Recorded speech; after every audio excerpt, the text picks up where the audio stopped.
Conexão Inteligência, um canal sobre espionagem, geopolítica, tecnologia e direito.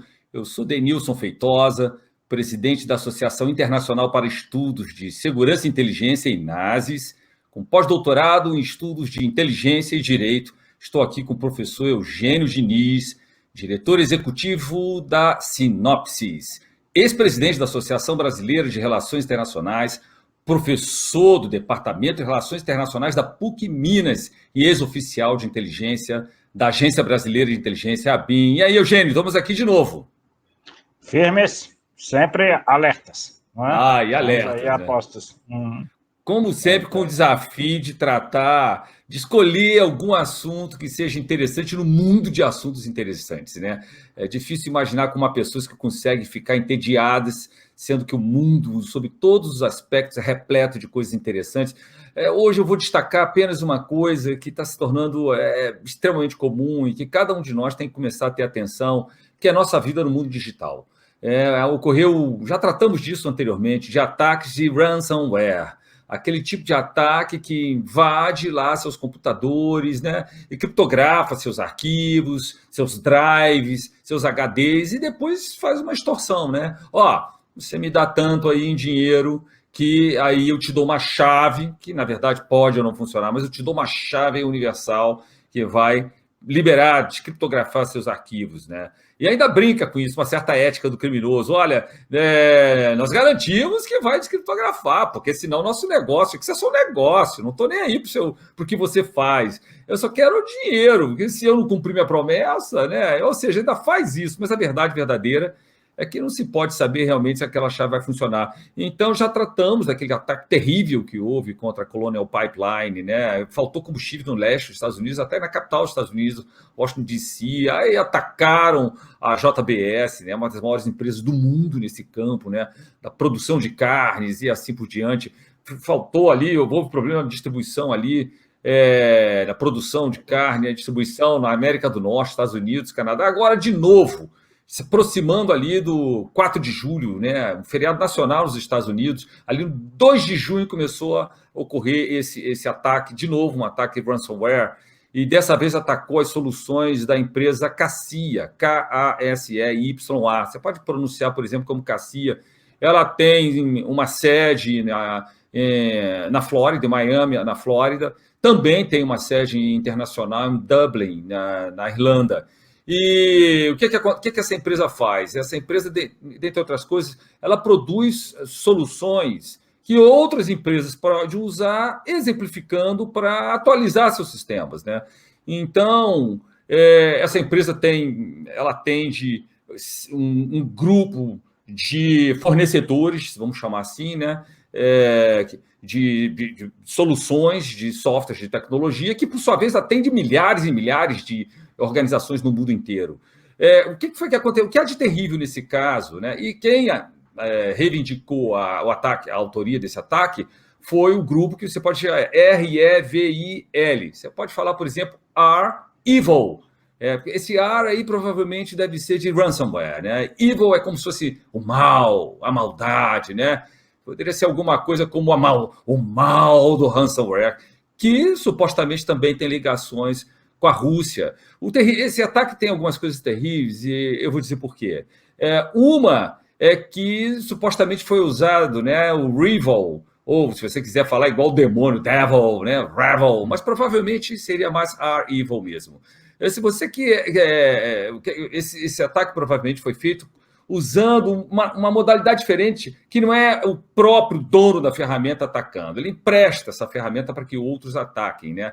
Isso, talvez você já tenha ouvido a sigla SaaS, que é Software as a Service, um software como serviço. Em vez de você ir lá instalar o software, hoje isso é muito comum, né? Em vez de você instalar o Word for Windows, você usa o Word for Windows online lá como um serviço e não como um software instalado no seu computador.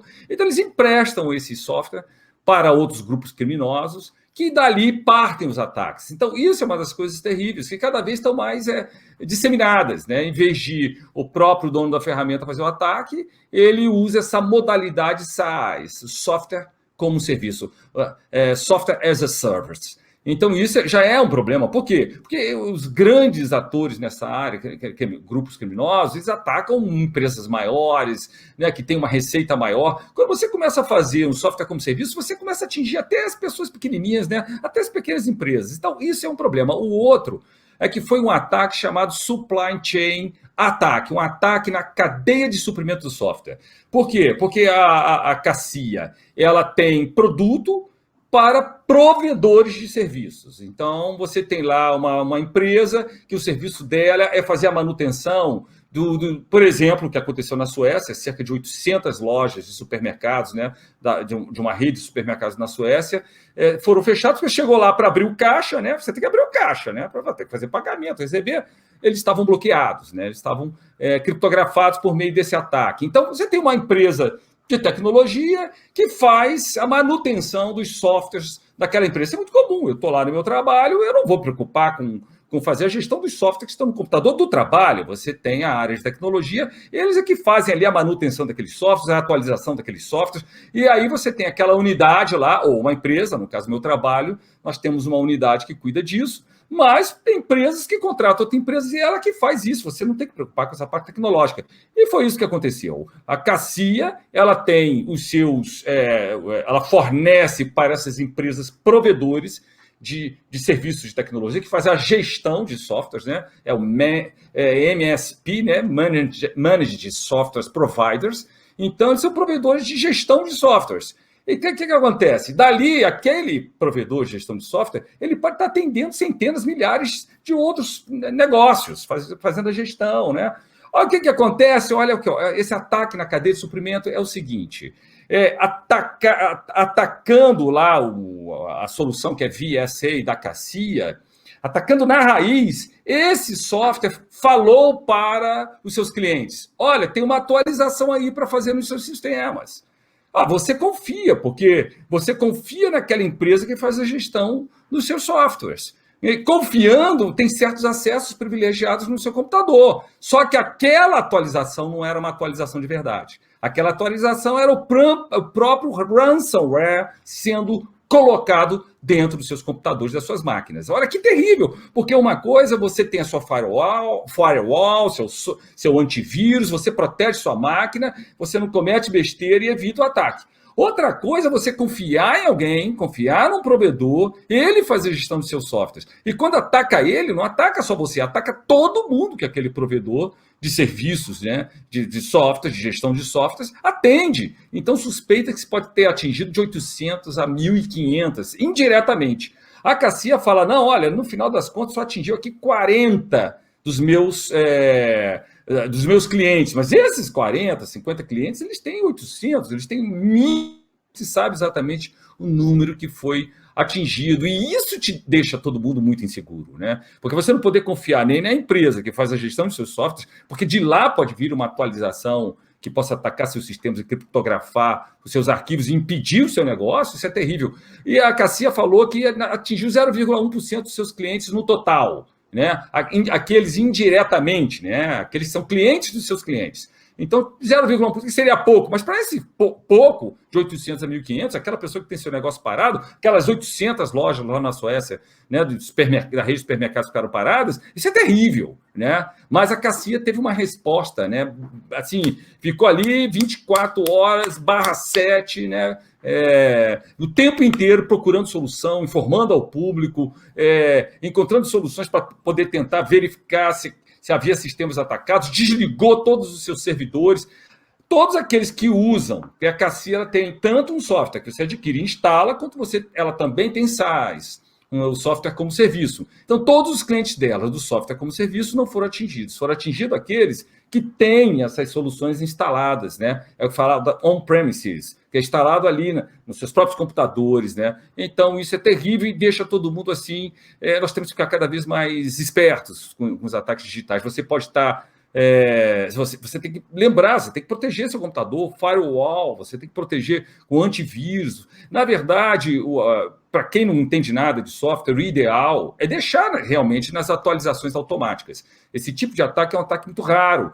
E como como você não domina a tecnologia, você não é um expert em tecnologia, o mais seguro é você deixar que seu sistema, de modo geral, ele seja atualizado. E eu, particularmente, que sou mais atento à questão de tecnologia, eu sempre evito, quando chega um patch ali, quando chega uma atualização, eu sempre prefiro analisar essa atualização antes de que ela simplesmente se instale de maneira automática, seja onde for, seja computador, seja desktop, laptop, tablet, celular. Eu tenho esse cuidado de observar que atualização está chegando, né? Se ela está produzindo algum efeito negativo. Agora, o problema de você, que não entende nada desse assunto, decidir não instalar as atualizações, você pode acabar ficando muito mais vulnerável do que você pensa. Então, esse é o perigo. Outra coisa foi a situação do Joe Biden, né? Que ele tinha feito na reunião com Putin da Rússia, ele tinha falado: a Rússia, você tem que cuidar de quem está aí na Rússia, né? Dos grupos criminosos que daí estão atacando o mundo inteiro na área cibernética, né? Que estão aplicando esses golpes de ransomware.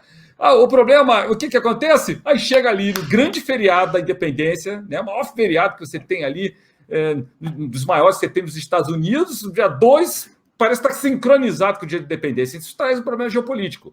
O Joe Biden, o presidente dos Estados Unidos, está assim numa invasiva, eu vou dar uma resposta, porque ele falou que ia fazer alguma coisa se a Rússia não reagisse em relação a grupos que têm ligação com a Rússia, né? Não é ligação com o Estado russo propriamente, né? Mas que tem sede lá ou que fazem seus ataques a partir de lá, e está essa expectativa de saber o que o Joe Biden vai fazer. Então você tem uma questão geopolítica aí posta na mesa. Apesar de que não há tantas opções disponíveis para que os Estados Unidos reaja em ataques dessa natureza. Que situação, não é, Eugênio? Denilson, é uma situação curiosa. Eu acho que você apontou muito bem o timing, né? O momento da ocorrência, logo na esteira desse encontro entre os dois presidentes e às vésperas do feriado de 4 de julho. O Independence Day, olha só. Digamos assim, se fosse para ser uma provocação, né, se a ideia fosse fazer uma provocação, era o momento exato. Com certeza. Né? Mas, inclusive, põe o presidente dos Estados Unidos numa sinuca de bico, porque, digamos, se ele não estivesse vindo de uma reunião na qual isso foi tratado explicitamente, era uma coisa. Tendo vindo e havendo tratou explicitamente. Tendo sido tratado isso explicitamente. E fez declaração pública também. E havendo essa suspeita, né, tão intensa de alguma relação em que grupo, grau, né, de simbiose não se sabe, né, com a Rússia, passa uma, digamos, para usar uma expressão popular no Brasil, deixa o presidente Joe Biden com cara de tacho. Ele já está sendo atacado, né, por congressistas, parecendo alegando fraqueza, né? Parecendo que assim, ele foi tripudiado. Né? Essa é a sensação que a situação passa, então o deixa numa situação muito fragilizada e com uma pressão para uma resposta que... daí, por isso que eu disse que fica numa sinuca de bico, porque se ele não faz nada, consolida-se essa situação essa percepção de fragilidade do presidente e dos Estados Unidos, né? Uma sensação de vulnerabilidade, que inclusive encoraja outros ataques. E se ele faz alguma coisa, dependendo do que ele fizer, do tipo de reação, a Rússia reage e começa a haver uma escalada de ataques cibernéticos. Não é nem a ver isso, porque, em tese, quanto mais tenta apaziguar, mais, digamos, encoraja uma postura agressiva, se essa é a intenção. Eventualmente, é o preço de forçar uma acomodação, escalar, porque senão você acomoda numa posição de fraqueza e muito desvantajosa. Isso é uma discussão por isso que ele vai ter que calcular bem, ele vai ter que calcular bem qual é a resposta. Mas o problema adicional... Mas que não acarrete uma escalada de ataques e contra-ataques, né? Porque uma coisa... Permite, Denilson, só um pouquinho. Pode, claro, vontade. Porque o problema, no caso, não é a escalada, eventualmente é a escalada. Tá? Eles trazem uma faca, você vai com um revólver. Eles vêm com uma espingarda, você vai com uma metralhadora. Um processo de mensuração de resposta e de sinalização que é parte, né, de quase sistematizado na literatura sobre negociações em crises muito, muito intensas. Mas a questão é que é o seguinte, enquanto é difícil rastrear os ataques na Rússia, não é difícil rastrear nos Estados Unidos.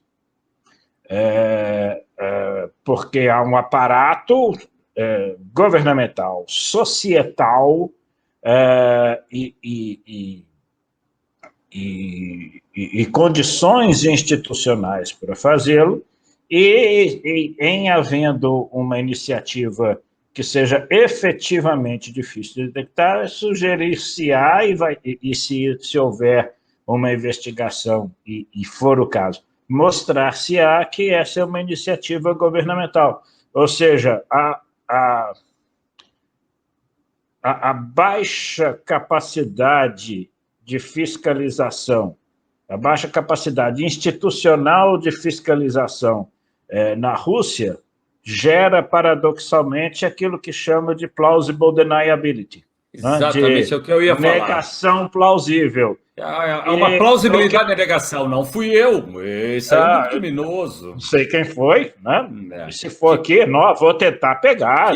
Que o jogo atual é esse, a plausibilidade da negação da China, da Rússia, dos próprios Estados Unidos, quando fazem alguma coisa, não, olha... Mas é muito mais difícil... que fui eu, mas não fui eu. E é plausível que não seja, né? Mas a partir do momento que for... A partir do momento que for um ato de guerra, né?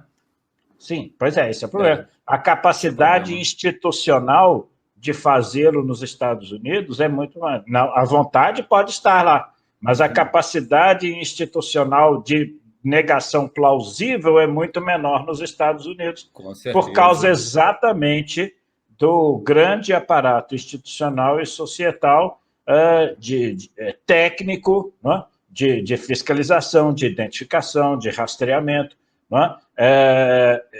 que então gera uma assimetria de capacidades de negação plausível que, desse ponto de vista, favorece a Rússia.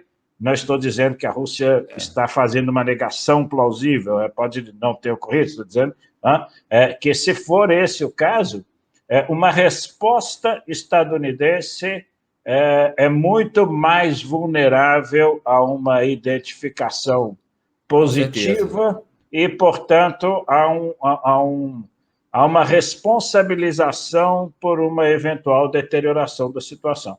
Então, mas é por isso, Eugênio, que eu insisto nesse ponto da dosagem na resposta. Porque, na verdade, nenhum desses personagens com grande poder na área cibernética querem realmente que seu ato seja interpretado como um ato de guerra. Ninguém quer isso. Então, dependendo como a resposta é dada, sanções econômicas, vou fazer isso, vou restringir circulação de nacionais da Rússia, de empresas e assim por diante, a dosagem está ok. Mas dependendo de como você reage, esse ato ele pode ser interpretado como um ato mais grave, mais intenso, o que vai demandar uma resposta intensa, né? Enfim, nós temos muito para conversar sobre isso, mas eu estou muito interessado no que eu ouvi falar, que você tem para falar sobre esse impasse aí que está ocorrendo entre o Irã e a IAEA, né? A Agência Internacional de Energia Atômica, né? Exato. Além do problema específico, né, da situação com relação ao programa nuclear do Irã, a retomada ou não do plano, né, do plano abrangente, plano conjunto abrangente de ação né? Que é aquele acordo nuclear de 2015, nós já mencionamos isso aqui algumas vezes. Isso tudo vai gerando e acumulando problemas e dificuldades para a conferência de exame do Tratado de Não Proliferação Nuclear, que nós já também mencionamos aqui algumas vezes. Ela estava prevista para ser realizada em agosto, essa conferência de exame, mas é certo já que vai ser adiado, não se sabe ainda para quando, existe sugestão de que ocorra em dezembro, outras em janeiro, então, e à medida que o tempo passa, mais espaço há para que haja desdobramentos complicadores, né, para essa conferência. E exatamente a situação no Irã, ela tem sérios elementos que contribuem para esse aumento de tensão. E por quê? Porque muita coisa confluiu, né, recentemente. Uma delas, já mencionamos aqui de uma outra vez, a mudança política dentro do Irã, né, tendo sido eleito um presidente que é tido como mais próximo da linha dura, mas que é claramente um agente mais recalcitrante com relação a uma série de coisas. Formalmente, explicitamente, a posição do novo presidente é favorável à retomada desse acordo. Mas em que condições? Primeiro, tem que suspender todas as sanções, ou seja, abrir mão da capacidade de punir ou de retaliar, né, caso haja alguma movimentação em desacordo com as expectativas. Então, isso já gera um problema muito grande, de certa maneira, um dificultador desse acordo. Nossa, que aqui eu não estou me posicionando em favor do acordo, estou apenas caracterizando a situação como ela se encontra. Segundo, nesse mesmo período, expirou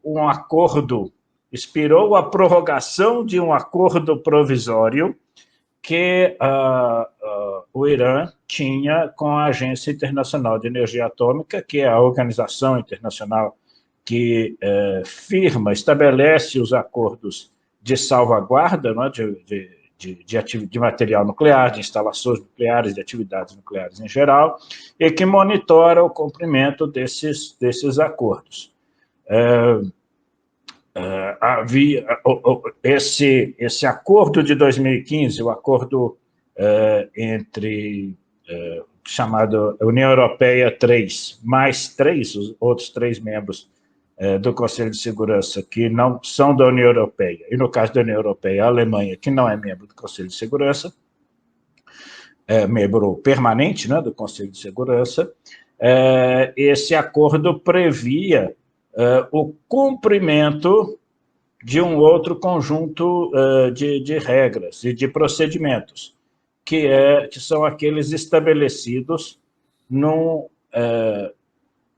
minuta de um acordo de salvaguardas adicional que é voluntário, que é o chamado Protocolo Adicional Modelo. O Irã assinou esse protocolo, mas ele não ratificou, ou assinou esse protocolo adicional, mas não ratificou. De certa forma, ele não é ainda obrigado a cumpri-lo do ponto de vista, né, do direito internacional. Mas no acordo de 2015, como parte do acordo, o Irã, mesmo não tendo ratificado, se comprometia a implementar medidas previstas enquanto vigesse o acordo.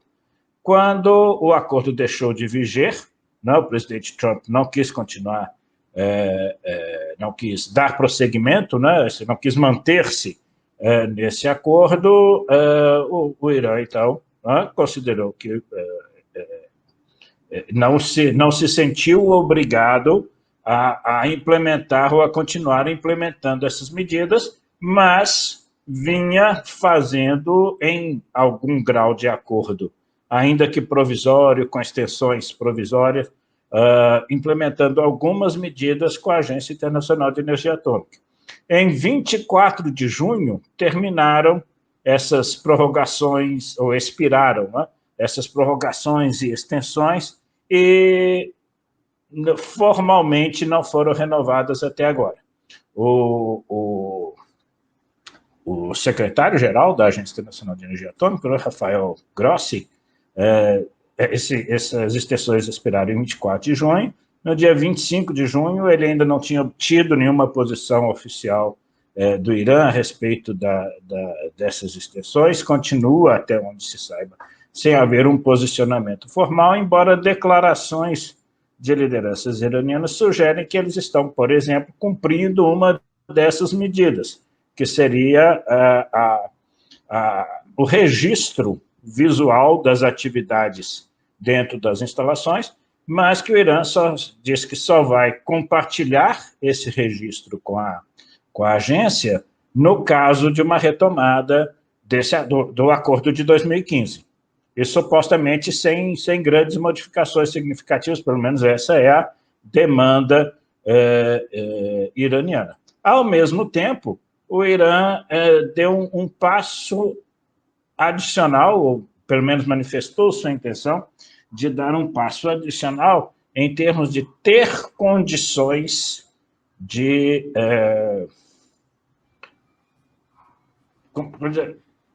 avançar, caso assim desejasse, num intervalo razoavelmente curto em comparação, não dá para explicar com muitos detalhes, mas é chamado breakout time, onde desviar material que pudesse ser processado e utilizado em artefatos explosivos nucleares, né? Que é como é que chama? A implementação da capacidade de reconversão de urânio em metal, que frequentemente ocorre para a sua utilização em reatores e coisas semelhantes, inclusive no reator de pesquisa, que é o que gera como é que chama? A necessidade, por assim dizer, de um grau de enriquecimento maior do urânio. Esses graus maiores de enriquecimento permitem a 20%, né, aumentar a participação relativa de urânio-235 na amostra a 20% do total, permite que muito rapidamente esse material, esse urânio enriquecido a 20%, seja enriquecido a 90%, que é o grau considerado típico, né, de um artefato explosivo nuclear. Claro que ele é enriquecido, no processo de enriquecimento, esse urânio está em estado gasoso, e ele não é utilizado em estado gasoso como num artefato explosivo nuclear. Mas o anúncio, né, da implementação da capacidade de reconverter e da operação de reconverter o urânio, no caso enriquecido a 20%, ao urânio metálico, é uma, digamos assim, pode ser perfeitamente entendido como uma manobra de negociação, mas é uma manobra de negociação que é alicerçada na demonstração de uma capacidade ou de uma vontade que, de novo, aumenta a tensão e a intensidade do que está em jogo no processo de negociação. Esse é o ponto, né, Eugênio? Até que ponto o Irã pode ir para demonstrar que tem a capacidade de fazer o que todo mundo tem medo, mas não ir tão longe que fecha a negociação, que impeça a negociação. Esse é que, de novo, nós estamos nesse ponto, até que ponto você vai, né? De novo na dosagem, né? O quanto eu avanço para mostrar que eu posso fazer, mas não farei se você negociar. Essa situação do Irã... Supostamente uma exploração, no mínimo, de maximização de benefícios. Uma exploração, digamos, do grau em que o outro lado, no caso, principalmente os Estados Unidos, estariam se sentindo pressionados a retomarem esse acordo.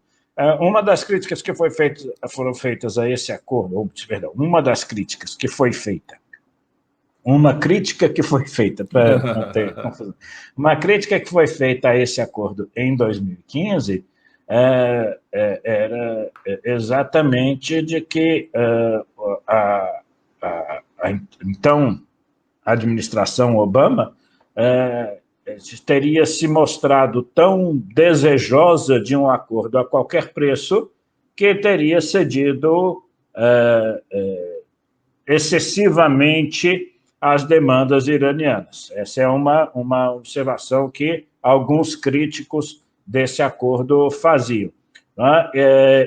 E é possível que o Irã esteja testando exatamente o máximo que ele pode obter, né, de concessões da parte da atual administração, se, digamos, ela estiver imbuída desse espírito que se atribuiu à administração Obama da outra vez.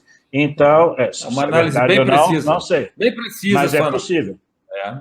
Mas é possível. E todos esperam que seja isso, né? Ele esteja indo mais longe para obter o máximo de benefícios num eventual acordo. Vai saber. Porque o contrário disso a gente já sabe. Agora, esse é um complicador, porque na medida em que haverá a conferência de revisão, isso tende a, digamos, criar, principalmente na medida em que muitas concessões sejam feitas eventualmente em troca de poucos compromissos ou de poucos resultados práticos, pelo menos do ponto de vista daqueles que são mais preocupados com uma eventual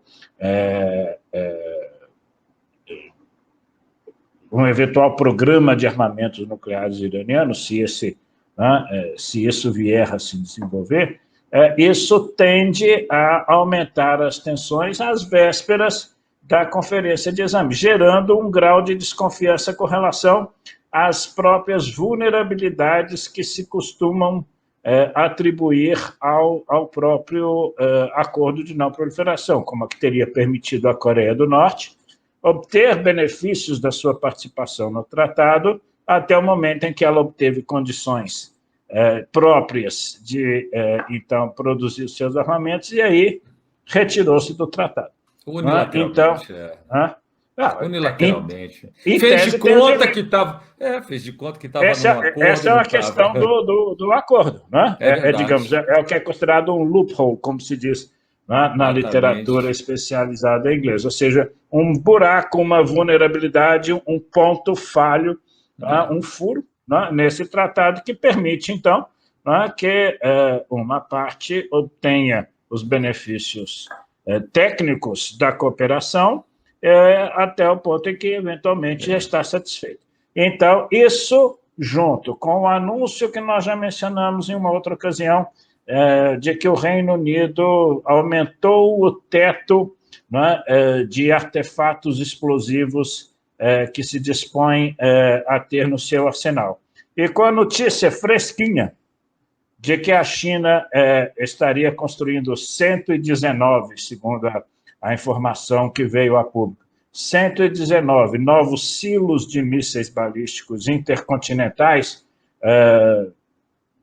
na província de Gansu, uma província norte-noroeste da China, razoavelmente próxima da Mongólia, numa região desértica, que seria mais do que o dobro, se todos esses silos forem efetivamente preenchidos com mísseis balísticos intercontinentais, seria mais do que dobrar a capacidade nuclear instalada em mísseis dessa natureza, mísseis com capacidade de atingir outros continentes, com armamento nuclear. Então, quando toda a demanda posta pelos países não nuclearmente armados, tais como estabelecidos pelo Tratado de Não Proliferação, nas negociações nucleares, exatamente a de uma intensificação e uma aceleração do processo do compromisso estabelecido no Tratado de Não Proliferação Nuclear, chamado artigo 6º, de que os países detentores de armamentos nucleares estabeleceriam negociações de boa-fé para a eliminação dos arsenais nucleares. Nós temos, no contexto nas vésperas dessa conferência, um festival de notícias que tendem a acirrar enormemente essas tensões, exatamente porque também criam dificuldades para que os próprios estados nuclearmente armados, no caso, 2 deles anunciando explicitamente a sua intenção de aumentar os núcleos. No caso da China, não explicitamente, mas havendo essa notícia. E no caso